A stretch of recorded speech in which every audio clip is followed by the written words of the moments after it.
अब आपके पास जो आज का टॉपिक है वो है हमारे पास क्रोमोसोम्स। ठीक है, क्रोमोसोम को हम स्टडी कर रहे हैं। तो सबसे पहले हम देखेंगे क्रोमोसोम्स की मीनिंग क्या है और इसकी डिस्कवरी क्या है। ठीक है, तो क्रोमोसोम का मतलब बेसिकली होता है कलर बॉडी। ठीक है, क्रोमो का मतलब है कलर और सोमा का मतलब है बॉडी, तो इसीलिए इसको हम कहते हैं कलर बॉडीज कहते हैं।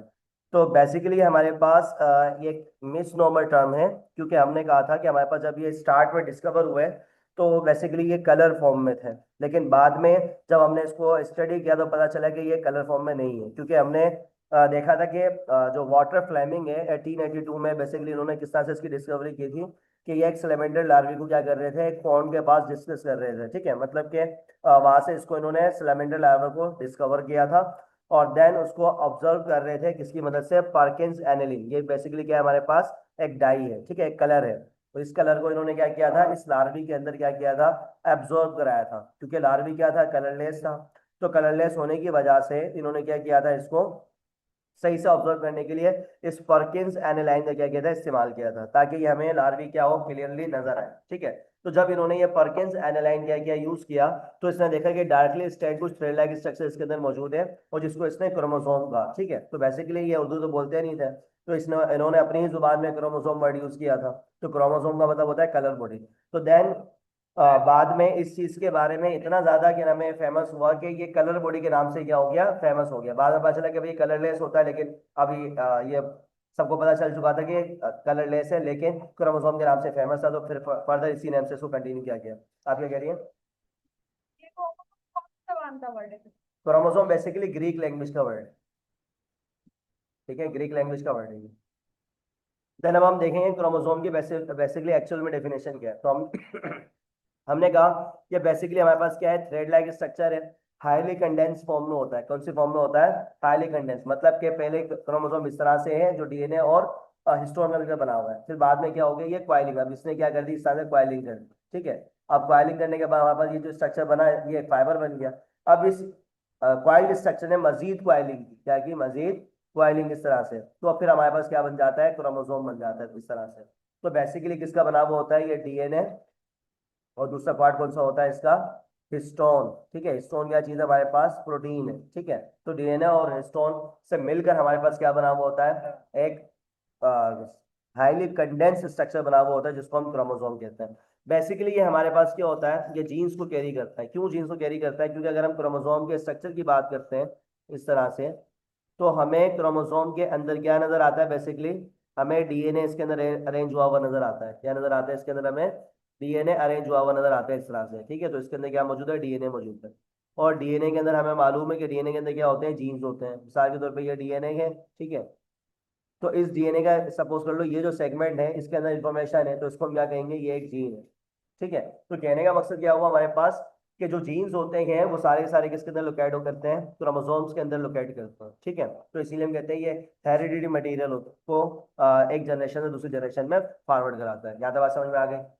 देन अब उसके बाद है हमारे पास स्ट्रक्चर ऑफ क्रोमोसोम, के क्रोमोसोम का स्ट्रक्चर बेसिकली क्या है हमारे पास। ठीक है, तो उसकी बात करेंगे हम। तो सबसे पहले हमने कहा क्रोमोसोम के अंदर क्या पाए जाते हैं, क्रोमेटिड्स पाए जाते हैं। जैसे कि मैंने आपको ये बताया था कि आपके पास ये क्या है, एक क्रोमेटिड है। ठीक है, ये दूसरा क्या है, ये दूसरा क्रोमेटिड है। तो दो क्रोमेटिड हमारे पास नजर आते हैं क्रोमोसोम के अंदर, जो दोनों आपस में क्या कहलाते हैं, सिस्टर कहलाते हैं। क्या कहलाते हैं, सिस्टर क्रोमेटिड्स कहलाते हैं, क्योंकि दोनों एक दूसरे के आइडेंटिकल है, मतलब कि दोनों बिल्कुल एक दूसरे के डिट्टो कॉपी है। ठीक है, अब बेसिकली क्रोमोसोम ऐसा था जब वो नजर नहीं आ रहा था और ये इस तरह से कॉइल हो गया, न्यूक्लियस के अंदर एडजस्ट हुआ हुआ था। लेकिन जब ये हमें इस तरह से नजर आने लगा, तो ऐसा क्यों नजर आने लगा, क्योंकि जब हमारे पास सेल डिवाइड हो रहा था, डिवीजन फेज में था। ठीक है, तो डिवाइडिंग फेज के अंदर हमें ये एक्स फॉर्म में नजर आता है, क्योंकि बेसिकली हमारे पास क्या होता है, क्रोमोसोम रिप्लिकेट हो चुका होता है, जिसमें हमने पढ़ा था कि हमारे पास इंटरफेस के अंदर क्या होता है, कि ये रिप्लिकेट हो जाता है। तो रिप्लिकेट होने की वजह से हमें ये एक्स फॉर्म में नजर आता है, जिसके अंदर एक जो लेयर होती है हमारे पास क्रोमोसोम की, वो दूसरा लेयर पैदा कर लेती है। ठीक है, बना लेती है, जिसको हम क्या कहते हैं, फिर दो क्रोमेटिड्स कहते हैं। सही याद बात समझ में आ गई? देन हमने बात की कि इसके अंदर हमें क्या नजर आता है, सेंट्रोमेयर नजर आता है। अब सेंट्रोमेयर बेसिकली क्या है हमारे पास, ये एक प्राइमरी कंस्ट्रक्शन होती है जो दोनों सिस्टर क्रोमेटिड्स को आपस में लिंक करके रखती है। ठीक है, तो जैसे कि आप आपके पास ये क्रोमोसोम है, तो इस क्रोमोसोम के सेंटर में क्या मौजूद है, एक प्राइमरी कंस्ट्रक्शन मौजूद है जो दोनों क्रोमेटिड को आपस में क्या कर रही है, लिंक करके रख रही है। ठीक है, तो अब हम बात करेंगे सेकेंडरी कंस्ट्रक्शन की। तो अब ये हमारे पास क्या है, सेकेंडरी कंस्ट्रक्शन। सेकेंडरी कंस्ट्रक्शन क्या करती है, बेसिकली न्यूक्लियस की फॉर्मेशन करती है। इसकी फॉर्मेशन करती है न्यूक्लियस की। अब ये पाई कहाँ पर जाती है, ये सेकेंडरी कंस्ट्रक्शन पाई जाती है बेसिकली हमारे पास क्रोमोसोम्स के टिप के एंड में, यहाँ पर सपोज करो इस जगह पर पाई जा रही है, ठीक है। तो एक कंस्ट्रक्शन ये है जिसको हम प्राइमरी कह रहे हैं, और ये है हमारे पास, इसको हम क्या कह रहे हैं, सेकेंडरी। तो हमारे पास ये वाली जो साइड होती है ये बेसिकली क्या करती है, न्यूक्लियोलस की फॉर्मेशन कराती है। अब सवाल ये है कि न्यूक्लियोलस क्या है। हमने कहा था सेल होता है, सेल के अंदर न्यूक्लियस होता है, ठीक है। तो न्यूक्लियस के अंदर हमें बेसिकली एक ब्लैक बॉडी नजर आती है जिसको हम क्या कहते हैं, न्यूक्लियोलस। क्या कहते हैं इसको हम, न्यूक्लियोलस कहते हैं, ठीक है। अच्छा जी, अब उसके बाद हमने कहा कि ये न्यूक्लियोलस बनाएगा, तो फिर उसके बाद एंड के एक बल्ब बच जाता है। क्या बच जाता है, एंड में एक बल्ब, ठीक है। तो ये बेसिकली हमारे पास क्या है, एंड में इस जगह पर बल्ब है, बल्ब लाइक स्ट्रक्चर है। तो सेकेंडरी कंस्ट्रक्शन के बाद का जो बल्ब लाइक स्ट्रक्चर होता है इसको हम कहते हैं सैटेलाइट। क्या कहते हैं इसको हम, सैटेलाइट, ठीक है। तो इसको हम नॉब लाइक स्ट्रक्चर कह रहे हैं, बल्ब लाइक स्ट्रक्चर कह रहे हैं। इसके अंदर बेसिकली जंक डीएनए होता है जो यूजलेस होता है, ठीक है। अब वो किसी के इस्तेमाल के नहीं, क्यों, क्योंकि ये बहुत ज्यादा हाईली कंडेंस फॉर्म में होता है, जिसकी वजह से ये यूजलेस हो जाता है। तो इसके अंदर जो डीएनए पाया जाएगा सैटेलाइट के अंदर वो यूजलेस होता है, ठीक है। इसके अलावा एक पार्ट रहेगा हमारे पास टीलोमेर। टीलोमेर बेसिकली क्या होती है, हमारे पास क्रोमोसोम्स की कैप्स होती हैं, ठीक है। तो एंड्स पर क्या मौजूद होती हैं, कुछ कैप्स मौजूद होती हैं जो डीएनए को प्रोटेक्ट कर रही होती है कि डीएनए क्रोमोसोम से लीक आउट ना हो, ठीक है। उन कैप्स को बेसिकली हम क्या कहते हैं, टीलोमेयर कहते हैं, ठीक है। ज्यादा बात समझ में आ गई, कोई प्रॉब्लम?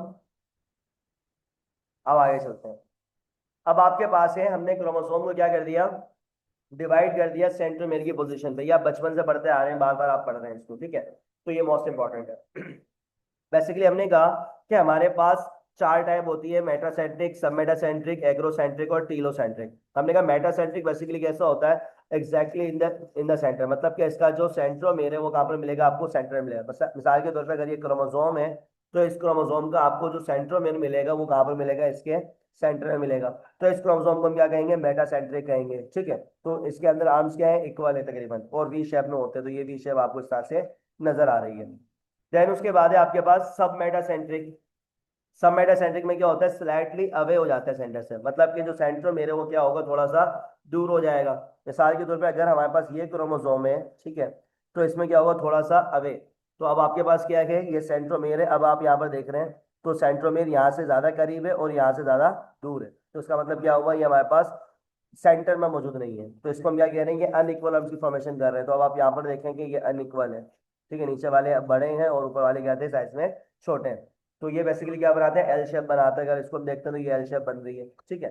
तो कहने का मकसद क्या हुआ, हमारे पास ये सब मेटासेंट्रिक क्या होते हैं, अनइक्वल होते हैं। देन उसके बाद है हमारे पास, अब उसके बाद है हमारे पास एक्रोसेंट्रिक, ठीक है। एक्रोसेंट्रिक को हम सब किलोसेंट्रिक भी कहते हैं। ये बेसिकली क्या होता है, very close to one end, मतलब कि जो सेंट्रोमेयर होगा इसका वो थोड़ा सा ज्यादा क्लोज होगा, मतलब कि इस तरह से, ठीक है। तो इस तरह से आपको नजर आएगा जो सेंट्रोमेयर है वो इस जगह पर मौजूद है, एक से बहुत ज्यादा दूर है, ठीक है। एक से क्या है, बहुत ज्यादा दूर, और दूसरे से बहुत ज्यादा करीब। तो इसको हम क्या कहने, अब इस तरह के जो क्रोमोसोम होते हैं वो क्या कहलाते हैं हमारे पास, एक्रोसेंट्रिक। तो एक आर्म बहुत ज्यादा छोटा होता है और एक आर्म बहुत ज्यादा बड़ा होता है, ठीक है। जैसे कि आपको पता है कि ऊपर वाले आर्म को हम क्या कहते हैं, पी आर्म, और नीचे वाले आर्म को क्या कहते हैं, क्यू आर्म। तो पी आर्म क्या है, बहुत छोटा है, क्यू आर्म क्या है, इसका बहुत ज्यादा बड़ा है, ठीक है। देन लास्ट है हमारे पास की टाइप टीलोसेंट्रिक, ठीक है। टीलोसेंट्रिक में क्या होता है कि हमारे पास एक्सट्रीम कंडीशन पर होता है सेंट्रोमेयर, मतलब कि ये हमारे पास क्या है, इस तरह से आपको नजर आएगा। तो ये हमारे पास क्या मौजूद है, इसका सेंट्रोमेयर मौजूद है, मतलब कि एक साइड पर आर्म्स है ही नहीं ऐसा लग रहा है, दूसरी साइड पर क्या हमारे पास आर्म्स बहुत ज्यादा बड़े मौजूद है। तो ये हमारे पास क्या है, टीलोसेंट्रिक कंडीशन है, ठीक है। और ये बेसिकली आई शेप फॉर्म कर रहा होता है। तो ये एक आई है और ये एक आई है। ज्यादा बात समझ में आ गई, कोई प्रॉब्लम इसमें? अब उसके बाद है आपके पास कि भाई हमारे पास सेकेंडरी कंस्ट्रक्शन जो अभी हमने बात की, इसका फंक्शन क्या होता है। तो हमने कहा सेकेंडरी कंस्ट्रक्शन बेसिकली क्या बनाता है, न्यूक्लियोलस बनाता है इंटरफेस में, ठीक है, जैसे कि अभी हमने अब पढ़ा था। और सेटेलाइट हमने क्या कहा, ये जंक डीएनए, यूजलेस डीएनए, और इसका कोई भी काम नहीं होता, ठीक है, नॉन फंक्शनल होता है। देन हमने इसके बाद बात की किसकी, टीलोमेयर की हमने बात की। तो टीलोमेयर बेसिकली क्या थी हमारे पास, एंड कैप मौजूद थी क्रोमोसोम्स की, जो एंड टू एंड क्या करी थी, फ्यूजन से बचा रही थी क्रोमोसोम्स को, ठीक है। और क्रोमोसोम को क्या रख रही थी, स्टेबल रख रही थी ताकि इसका डीएनए लॉस ना हो। अब हम बात करेंगे क्रोमोसोम की कंपोजिशन की। किसकी बात करेंगे, क्रोमोसोम के कंपोजिशन की। जब हम बात करते हैं क्रोमोसोम की कंपोजिशन की, तो इसके अंदर हमें क्या नजर आता है, डीएनए, हिस्टोन प्रोटीन, और कुछ अमाउंट में आरएनए इसके अंदर हमें नजर आता है। अब बेसिकली एक्चुअल में क्रोमोसोम के अंदर दो ही चीजें होती है, डीएनए होता है 40% और प्रोटीन होता है 60%, ठीक है। आरएनए की हम ये कह रहे हैं क्यों, क्योंकि हमारे पास आरएनए की सिंथेसिस हो रही होती है। ये हमें मालूम है, डीएनए क्या बनाता है, आरएनए बनाता है। क्या बनाता है, आरएनए जब वो क्या करता है, ट्रांसक्रिप्शन करता है, क्या करता है, ट्रांसक्रिप्शन। तो जब ट्रांसक्रिप्शन करता है ताकि प्रोटीन की सिंथेसिस हो, तो इसका मतलब है कि आरएनए यहाँ पर बन रहा है और ये कोई स्ट्रक्चरल पार्ट इसका नहीं है। जबकि हमारे पास डीएनए और जो प्रोटीन है, ये दोनों क्या है, इसके स्ट्रक्चरल पार्ट है। डीएनए क्या होता है, जेनेटिक मटेरियल होता है जिसके अंदर सारी इंफॉर्मेशन होती है। और जो प्रोटीन होता है, ये डीएनए को पैकेजिंग की हुई है, इसने फाइलिंग की हुई है, जैसे कि क्रोमोसोम के स्ट्रक्चर को मेंटेन किया हुआ है। अभी हम अगले स्टेप में देखेंगे किस तरह से डीएनए और प्रोटीन मिलकर क्रोमोसोम बनाते हैं। ठीक है, यहाँ तक बात समझ में आ गई। अब उसके बाद है आपके पास डीएनए की अरेंजमेंट इनसाइड द क्रोमोसोम। ठीक है, तो अब हम देखेंगे कि डीएनए किस तरह से अरेंज हुआ है क्रोमोसोम में। तो हमने कहा डीएनए सबसे पहले तो डबल स्टैंडर्ड होता है और वेरी लॉन्ग, बहुत बड़ा होता है, तकरीबन 2 मीटर होता है हमारे ह्यूमंस के एक क्रोमोसोम के अंदर डीएनए, मतलब कि एक हमारे पास ये क्रोमोसोम है। ठीक है, इस क्रोमोसोम के अंदर जो हमें डीएनए नजर आएगा ना, यहाँ से लेकर, ठीक है, ये यहाँ से लेकर यहाँ तक का जो इसके अंदर हमें डीएनए नजर आएगा, एक तो एक ही डीएनए होगा जो पूरा इसके अंदर मतलब कॉइल हुआ वो होगा, कहीं से टुकड़ों में नहीं होगा। और फिर दूसरी चीज ये है कि और कितना बड़ा होगा, इसका साइज तकरीबन 2 मीटर जितना होगा। ठीक है, और ये मल्टीपल कॉइलिंग के बाद फिट हुआ है। ठीक है, स्टोन के साथ क्या किया हुआ है, इसने मल्टीपल कॉइलिंग की हुई है, जिसके बाद ये क्या हो गया, क्रोमोसोम के अंदर फिक्स हो गया। अब स्टोन क्या होते हैं, हमने कहा स्मॉल स्मॉल बेसिक प्रोटीन्स होते हैं ये। ठीक है, जिसके अंदर आर्जिनाइन और लाइसिन के जो अमाइनो एसिड है वो ज्यादातर पाए जाते हैं। इसके अलावा ये क्या करता है, हिस्टोन का ऑक्टोमर बनाता है, जिससे न्यूक्लियोसोम बनता है। कैसे, सबसे पहले तो आपको ये बताएं कि इसके अंदर जो डीएनए होता है लिपटा होता है हिस्टोन पे। हिस्टोन इस तरह से हमारे पास मौजूद होते हैं। ठीक है, हिस्टोन कितने होते हैं, 8 इस तरह के मोनोमर होते हैं। तो 4 ये हो गए और 4 इनके ऊपर होते हैं। ठीक है, तो ये 4 मैंने यूं बना ली है इसके ऊपर। तो इस तरह से ये क्या हो गया, हमारे पास 8 मॉलिक्यूल होगा किसके, हिस्टोन के। और इसके ऊपर क्या लिपटा हुआ है, डीएनए लिपटा हुआ है। तो अब यहाँ पर आप देखेंगे डीएनए इस तरह से इसके ऊपर लिपटा हुआ है। अब जब ये डीएनए इस तरह से लिपटा हुआ है, तो अब ये क्लस्टर बन गया, एक बॉल लाइक स्ट्रक्चर बन गया। ठीक है, तो इसको हम कहते हैं न्यूक्लियोसोम। अब ये न्यूक्लियोसोम एक लिंकर डीएनए, ठीक है, यहाँ पे एक और डीएनए आएगा और इसी तरह से एक और क्या बनेगा, न्यूक्लियोसोम बनेगा। ठीक है, प्रोटीन और डीएनए से मिलकर। तो ये हमारे पास क्या बनाएगा, इस तरह से एक बेयर्स और स्ट्रिंग वाला स्ट्रक्चर डेवलप करेगा, बेयर्स और स्ट्रिंग वाला स्ट्रक्चर डेवलप। तो इस तरह बहुत बड़ा होता है ये। ठीक है, तो ये वाला हिस्सा क्या है हमारे पास, ये वाला हिस्सा इसका लिंकर डीएनए है। ठीक है, और ये वाला हिस्सा क्या है, इसका न्यूक्लियोसोम। यहाँ तक बात समझ में आ गई। अब ये हमारे पास क्या बन गया, पहला थ्रेड बन गया। ठीक है, अब ये आगे चले क्या करेगा, कॉइलिंग करेगा, फिर इसके बाद क्या नाम है, फाइबर बनेंगे, फिर मजीद कॉइलिंग होगी, देन फिर हमारे पास क्या बन जाएगा, क्रोमोसोम बन जाएगा। देखते हैं अगले स्टेप में। अब हमारे पास देखें ये क्रोमोसोम की फॉर्मेशन के स्टेप्स है। तो हमने यहाँ पर देखा, देखें इसको अभी हमने ऊपर देख लिया, ऊपर के डायग्राम में हमने कहा न्यूक्लियोसोम और स्ट्रिंग फॉर्मेशन होती है, जो ये आपको नजर आ रही है। ठीक है, ये क्या है आपके पास, पूरी न्यूक्लियोसोम स्ट्रिंग फॉर्मेशन, जिसके अंदर आपने न्यूक्लियोसोम देखा और लिंकर डीएनए देखा। ठीक है, देन उसके बाद अब ये क्या बनाता है, क्रोमेटिन फाइबर बनाता है। मतलब कि अब ये पूरा स्ट्रक्चर इस तरह से क्या करेगा, कॉइलिंग करेगा। ठीक है, सपोज कर लो ये जो हमारे पास ये वाला स्ट्रक्चर था, ये स्ट्रक्चर क्या कर रहा है, कॉइलिंग कर रहा है। तो क्या बन रहा है, इससे हमारे पास क्रोमेटिन फाइबर बन रहा है। अब इसके अंदर हमारे पास दो तरह का क्रोमेटिन होता है, एक होता है हेट्रोक्रोमेटिन और एक होता है यूक्रोमेटिन। हेट्रोक्रोमेटिन क्या है, कंडेंस फॉर्म होती है और इनएक्टिव हो जाता है। ठीक है, क्योंकि इससे जो डीएनए इतना ज्यादा कॉइल हो चुका है कि अब वो यूज ही नहीं हो सकता। और जो हमारे पास यूक्रोमेटिन है, हमारे पास यूक्रोमेटिन बेसिकली थोड़ा सा लेस कंडेंस होता है और इसके अंदर जीन्स होते हैं वो एक्टिव होते हैं। मतलब कि अगर आपको डीएनए इस तरह से नजर आएगा ना, थोड़ा सा लूज, तो इसके जीन्स यूज हो सकते हैं। लेकिन अगर मैं कहूँ ये बहुत ज्यादा फाइल हो गया है, तो फिर ये डीएनए इतना ज्यादा कंडेंस हो चुका होता है कि अब वो यूज नहीं हो सकता, यूजलेस हो जाता है। ठीक है, तो यूजलेस होने के बाद इसको हम कहते हैं हेट्रोक्रोमेटिन, और यूज होने वाले डीएनए को हम कहते हैं बेसिकली यूक्रोमेटिन। ठीक है, यूक्रोमेटिन हमारे पास वो क्रोमोसोम का हिस्सा होता है जहां पर यूज होने वाला डीएनए होता है, और हेट्रोक्रोमेटिन वो वाला क्रोमोसोम का हिस्सा होता है जहां पर डीएनए यूजलेस हो चुका होता है। क्लियर, ज्यादा बात समझ में आ गई। देन उसके बाद है आपके पास सुपर क्वाइल। अब ये जो स्ट्रक्चर हमने बनाया था ना क्रोमेटिन फाइबर का, ये 30 नैनोमीटर का बन चुका था। पहले शुरू में कितना था, 10 नैनोमीटर का था।